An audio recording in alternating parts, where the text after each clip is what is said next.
procuremos ajustarnos por lo menos a esa hora. Bueno, buenas tardes a todos los que están presentes, los hermanos presentes en este momento, y también los que de forma virtual puedan participar en esta catequesis, que es la catequesis ya anunciada en el horario de actividades. Todos los miércoles de 8 a 9 vamos a tener catequesis presencial y, si Dios nos permite, también virtual, cosa de que se favorezcan más personas. El programa lo vamos a ir armando según las necesidades de momento, porque si bien es cierto que en otras catequesis hemos hecho un plan completo, gracias, un plan completo de 8, gracias, muchas gracias.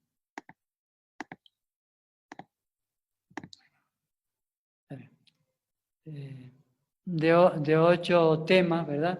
Porque son 8 temas los que normalmente se nos pide a nivel del arzobispado para las personas que, sobre todo los padrinos y padres, se llama catequesis de iniciación cristiana, que es más o menos lo que vamos a desarrollar, dirigido a jóvenes y adultos en estos temas fundamentales, básicos y de iniciación en nuestra fe, ¿verdad? Después, progresivamente podríamos ir profundizando. Pero hasta que vayamos armando, por decir, la orientación de estas catequesis, vamos a tratar algunos temas de interés y que son esenciales para nuestra fe, ¿no? Yo, comentando con los hermanos, había visto que podíamos ver hoy en esta catequesis del día 2 de diciembre del 2020 el tema de la oración como una de las 3 columnas de todo buen cristiano, la oración. Pero no cualquier oración, porque rezamos mucho, todos lo hacemos, cuando comemos, cuando nos levantamos, pero esta oración que Fernando Rielo la denomina oración continua, es fundamental justamente para que entendamos que todo lo que nosotros hacemos, si se lo ofrecemos a Dios, es oración. La oración no se puede reducir a media hora, 15 minutos o un Padre Nuestro. La oración, como nos dice el apóstol San Pablo, ya comáis, ya trabajéis, ya durmáis, hacerlo todo en oración. Luego, la oración es más que rezar. Incluso el mismo Cristo dice, velad y orad continuamente, no dice media hora al día, continuamente. Pero para enmarcar en esta catequesis inicial, para enmarcar este tema de la oración continua, vamos a ver justamente esas 3 columnas de forma general y luego en profundidad vamos a ver el tema de la oración continua. Y probablemente las otras 2 catequesis las vamos a usar para las otras 2 columnas que son la palabra de Dios, vale decir la Biblia, y también la comunión, la Eucaristía. Ahora que incluso el gobierno nos ha permitido pues que se reactiven las actividades todas, dice todas las actividades, por supuesto tomando todas las medidas de bioseguridad, no vamos a ser imprudentes, ni al nivel de iglesia, ni a nivel de familia, ni a nivel profesional, pero tomando todas esas previsiones, vamos a aprovechar justamente este espacio que la providencia nos da, también por las autoridades, y que nuestras autoridades eclesiásticas también nos han dicho, dependiendo de la parroquia y las circunstancias, vayan viendo cómo implementar las misas presenciales. Así es que es un reto de todo. Y una de las formas también es justamente la oración. Si le pedimos a Dios Para Dios no hay nada imposible, entonces vamos a poner en práctica esa petición del mismo Cristo a cada uno de nosotros. Bueno, ¿por qué 3 columnas de un buen cristiano? Las Sagradas Escrituras, la oración y la Eucaristía. Porque un ser humano, un alma, sea un cristiano, un católico o cualquier ser humano, no puede vivir a la deriva. Tiene que estar cimentado en unas columnas que puedan darle fundamento a su vida, a su quehacer, a su proyección. Y esto no es solamente para los católicos. Y también en otras religiones, porque Dios ha creado todos los pueblos y también las religiones, también tienen un libro sagrado, para nosotros los cristianos es la Santa Biblia, y también tienen pues otros medios de alabar a Dios y de alimentar su espíritu, y la oración no puede faltar. La oración para todo ser humano, de la religión que sea, es como el aire para respirar. Nadie puede vivir espiritualmente hablando si no vive en oración. Por eso es fundamental la oración. Y como les decía, la oración continua, que ahora vamos a explicarlo con más detalle.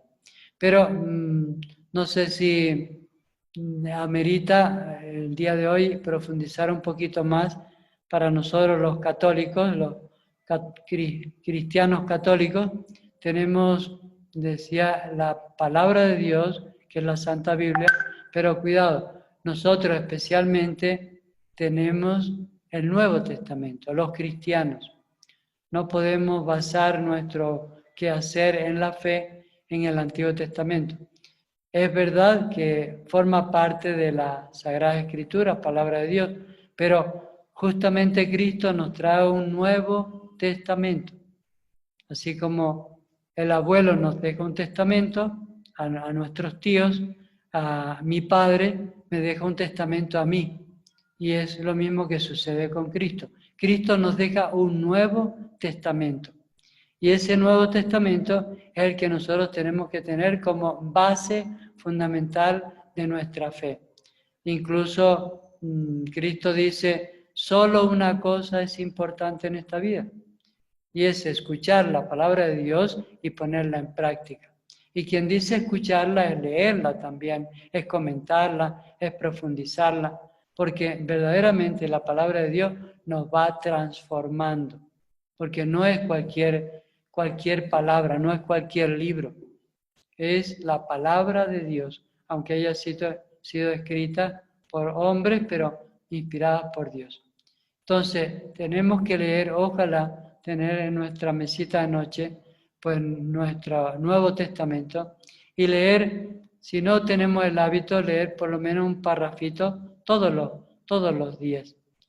Yo, si les sirve a ustedes como testimonio, bueno, yo y todos los misioneros y misioneras videntes, leemos el Nuevo Testamento sistemáticamente todos los días. Hoy, primer día de San Mateo, mañana, segundo de San Mateo, pasado mañana, el tercero, y así hasta terminar el Apocalipsis. Y luego volver a empezar primero de San Mateo hasta volver a llegar al Apocalipsis. Uno dirá, pero bueno, si ya lo has leído tantas veces, ya te lo sabes. Es que la palabra de Dios no es cuestión de saberla, es cuestión de vivirla. Y que la palabra de Dios, como Él mismo promete, nos acompaña. Nos va a pasar muchas veces, a mí me ha pasado, que llega la noche, me toca leer y resulta que el texto que me toca leer es lo que he estado o conversando o enseñando o aprendiendo. ¿Por qué? Porque es una forma que Dios tiene de decir, yo te estaba acompañando. Te estoy acompañando ahora que estás leyendo el Nuevo Testamento, mi palabra, y te estaba acompañando cuando tú tenías esa necesidad.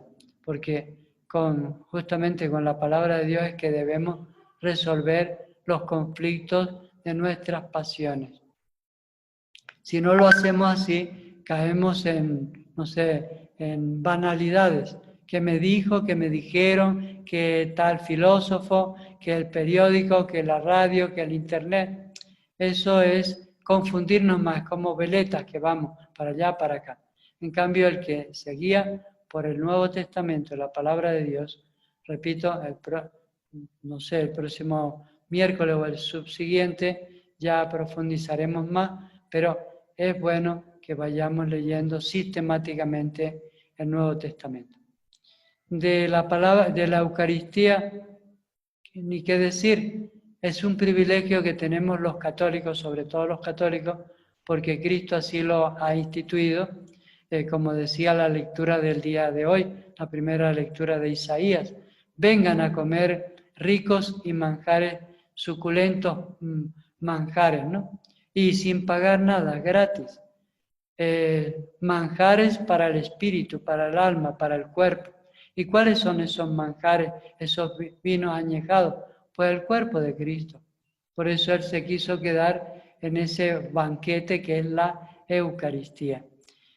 Nuestro Padre Fundador también nos ha pedido que comulguemos todos los días, todos los días.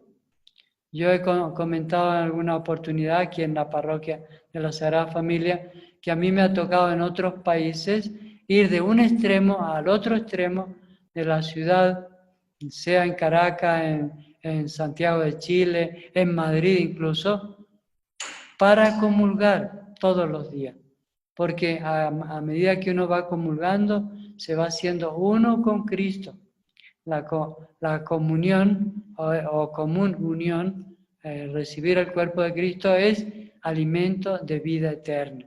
Y además promesa de Cristo, dice, el que coma mi carne y beba mi sangre, tiene vida eterna. Y yo lo resucitaré el último día. No solamente el espíritu y el alma, sino también nuestro cuerpo. Un cuerpo glorioso y eso, semejante al de Cristo, ¿no? Como Dios nos sueña a cada uno de sus hijos. Hermosos, hermosos. A propósito, aunque uno muera viejito o con atropellado, deshecho, cuando resucitamos con nuestro cuerpo glorioso. Dice Fernando Rielo que cuando Cristo viene al juicio, a hacernos el juicio, a llevarnos con Él al juicio, en el juicio particular, se lleva nuestro espíritu, nuestra alma y el código genético de nuestro cuerpo. Esto ya hoy en día lo entendemos más porque sabemos que con el código genético pues, se puede hacer una réplica de un animal y hasta de un ser humano. Y dicen que hay muchos seres humanos ya clonados, ¿verdad? Bueno, pero ese es otro tema que no lo vamos a ver hoy. Lo importante es que nuestros cuerpos resucitados son cuerpos hermosísimos, gloriosos, si hemos vivido unidos a Cristo y haciendo su voluntad, cumpliendo sus mandamientos. Bueno, ahora sí, vamos a tocar el tema de la oración continua. Ya le he comentado que es más que rezar, porque Cristo también lo hacía. Leemos en el Evangelio que se retiraba cada cierto tiempo a hablar con su Padre, a veces toda una noche, según las necesidades, porque iba a ser una obra extraordinaria, ¿no? Por ejemplo, elegir a los 12 apóstoles, Él está toda la noche orando para que su Padre, nuestro Padre, le inspire a quienes elige, porque no es que solo conociera a 12, Él conocía ya, cuando los elige, conocía a muchos, pero tenía que recibir esa inspiración de su Padre, de a quienes elegía como su primer colegio apostólico. No estamos hablando de los demás, los 120, los 72, claro que son discípulos de Cristo y grandes apóstoles también, y otros que fueron incorporados recientemente después de que Cristo subió a los cielos, como el caso de San Matías, ¿verdad? Que sustituyó al apóstol Judas por no ser merecedor de ese gran honor de ser una de las 12 columnas del primer colegio apostólico y de la iglesia fundada por Cristo. Bueno, volviendo al tema de la oración, no tanto el rezo, sino la oración continua. ¿Dónde Fernando Rielo fundamenta la oración continua? ¿Dónde la fundamenta? Por supuesto, tiene que ser en la Sagrada Escritura y especialmente en el Nuevo Testamento, como habíamos dicho, porque el Nuevo Testamento es el que nos corresponde a nosotros como cristianos. Bueno, está fundamentalmente en el pasaje donde le preguntan a Cristo, Señor, dinos cuál es el mandamiento más importante de todas las Escrituras. Y Jesucristo responde, escucha Israel, solo a Dios adorarás y a Él amarás con toda tu mente, con todo tu corazón, con toda tu alma, con todas tus fuerzas. Y uno semejante a este, al primero, y amarás a tu prójimo como a ti mismo. En estos dos mandamientos se resume todo lo que está escrito en la ley y lo que han dicho los profetas y los libros de sabiduría. Luego, ahí está la clave. Fernando Rielo dice, bueno, ¿por qué Cristo dice corazón, alma, fuerza, etcétera, etcétera? Y por inspiración, él llega a la conclusión de que justamente ahí puede estar la clave de la oración continua. Lo que Cristo dice, velad y orad continuamente, para no caer en tentación. No vaya a ser incluso que el demonio que habéis expulsado de vosotros vuelva con 7 demonios peores y sea más difícil sacarlo. O sea, que Cristo habla de los demonios. Cualquiera de nosotros puede ser poseído por uno o una legión de demonios. Entonces, para evitar eso, tenemos que velar y orar continuamente. Ahora, ¿cómo se hace esa oración continua? Ahí es donde interviene, por decir, los conocimientos, la cultura, la sabiduría y la inspiración recibida por Fernando Rielo. Él dice, todo ser humano tiene unas facultades que son primadas, principales. Son 3. La facultad intelectiva, la facultad volitiva y la facultad unitiva. De la facultad intelectiva sabemos mucho, conocemos mucho, hasta tal punto que hay liceos, colegios, catedrales, universidades que están dedicadas a los estudios. Quería decir, como catedrales, enalteciendo esa facultad intelectiva, que incluso por épocas históricas ha sido la dueña y señora, la diosa razón, ¿no? Bueno, hasta ahí vamos bien porque Dios es inteligencia, Dios es, aparte de amor, también es sabiduría, ¿verdad? Y todo eso que Dios tiene, pues lo atribuimos a esa capacidad intelectiva. Pero también tiene otra facultad que es la facultad volitiva. Vale decir, Dios quiere, Dios desea. No, el ser humano también quiere, desea, porque tiene una facultad, se llama volitiva. La palabra voluntad quiere decir querer. Entonces, todo ser humano quiere porque tiene esa capacidad o esa facultad de querer. Tenemos la tercera facultad de la cual, volviendo a la facultad volitiva, es verdad que ha llegado un momento en que el ser humano ha visto que la facultad intelectiva lo ha reducido como a un objeto, hasta tal punto que hay filósofos que dicen que el ser humano es ser humano si razona, ¿no? Entonces, por tanto, si no razona un niño o un feto o un loquito, no es un ser humano. Entonces, hemos reducido a una de sus facultades la definición del ser humano, y eso es incorrecto, porque el ser humano es más que su razón, más que su voluntad, más que su inteligencia, etcétera, etcétera. Más que su cuerpo, más que su alma, más que su espíritu. Es una integridad de cuerpo, alma y espíritu, pero no se puede reducir a ningún ser humano a una de sus facultades. Y por tanto, el ser humano que piensa también dice, no, esto no es correcto. La razón no puede ser la que domine al hombre o el centro del hombre. Tiene que haber algo mayor. ¿Y qué es ese algo mayor?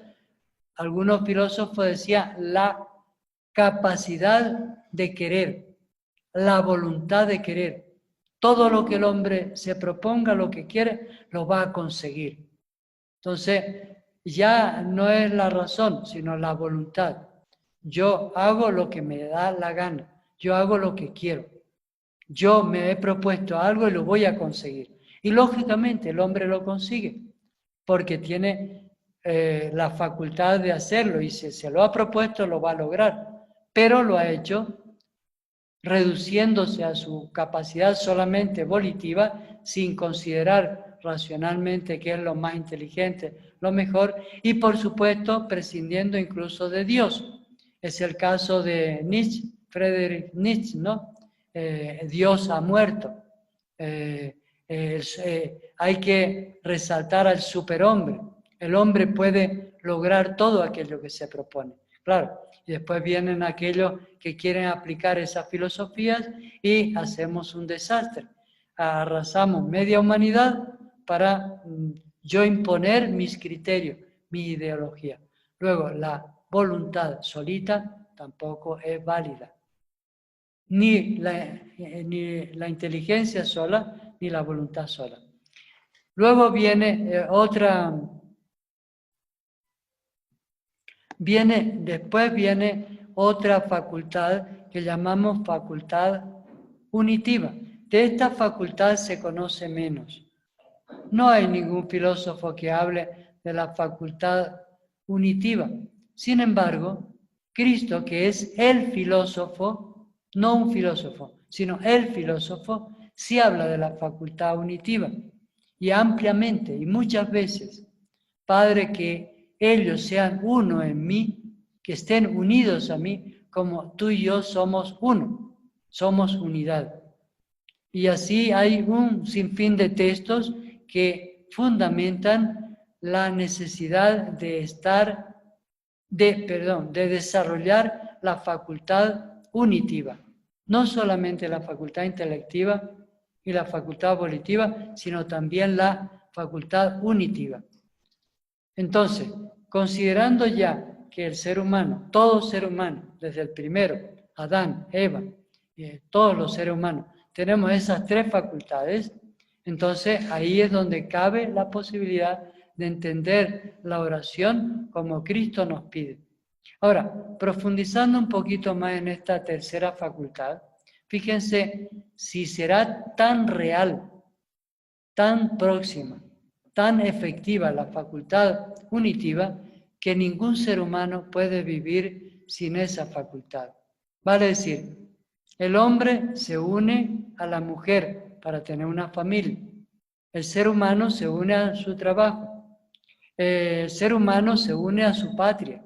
El ser humano se une incluso a cosas malas, al licor, se une a la droga, se une al sexo, pero sí o sí y permanentemente se está uniendo a algo, porque el activo natural de la inteligencia es pensar, pensar, pensar, pensar, incluso hasta de noche estamos pensando. A mí me ha tocado resolver problemas matemáticos de noche, o sea que la mente no para de pensar. Si no, dejaría de ser mente, ¿verdad? O estamos muertos ya. Lo mismo sucede con la voluntad. Nosotros siempre, siempre estamos queriendo. O queriendo a una persona, o queriendo un trabajo, queremos esto, queremos más, queremos siempre querer, querer, querer, querer. Porque el activo natural de la voluntad es querer.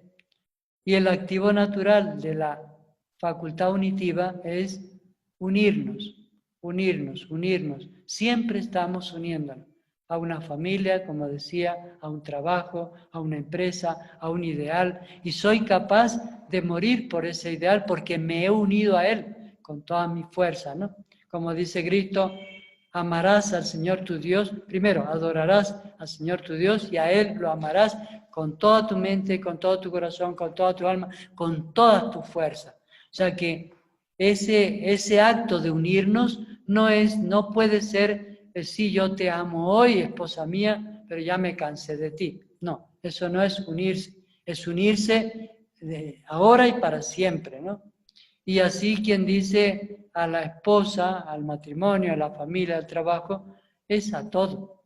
Pero aquí, cuando queremos entrar en esa oración continua, tenemos que considerar que si nos unimos a algo menor a Dios o a lo que Dios nos propone, vale decir, a Dios mismo o su palabra, el Evangelio, pues lógicamente vamos a vivir en el mundo de los mínimos.